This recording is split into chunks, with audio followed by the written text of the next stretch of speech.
say about betrayal. Let's read the scriptures. In John chapter 13, verses 18 through 30. I am not saying these things to all of you. I know the ones I have chosen. But this fulfills the scripture that says, the one who eats my food has turned against me. I tell you this beforehand so that when it happens, you will believe that I am the Messiah. I tell you the truth. Anyone who welcomes my messenger is welcoming me. And anyone who welcomes me is welcoming the Father who sent me. Now Jesus was deeply troubled and exclaimed, I tell you the truth, one of you will betray me. The disciples looked at each other, wondering whom he could mean.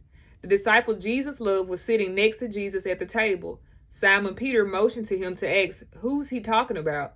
So that disciple leaned over to Jesus and asked, Lord, who is it? Jesus responded, it is the one to whom I give the bread I dip in the bowl. And when he had dipped it, he gave it to Judas, son of Simon Iscariot. When Judas had eaten the bread, Satan entered into him. Then Jesus told him, hurry and do what you're going to do. None of the others at the table knew what Jesus meant. Since Judas was their treasurer, some thought Jesus was telling him to go and pay for the food or to give some money to the poor.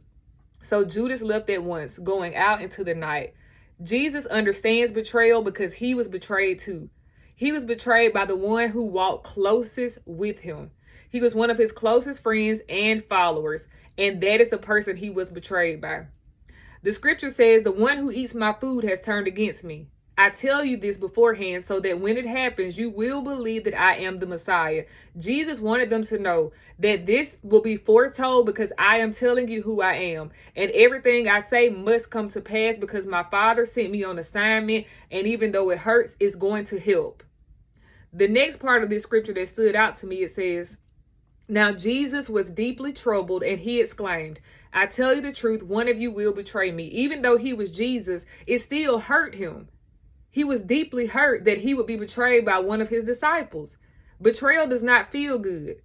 But one thing I learned from this passage is that betrayal has a purpose, and that sometimes God will use your enemies to elevate you. Sometimes God will allow your closest friends to betray you in order for him to bless you. We don't always understand God's ways, and we don't always understand his plans, but thank God he has a plan. And thank God he causes all things to work together for good. The third thing that stands out to me is, where is it? Satan entered him.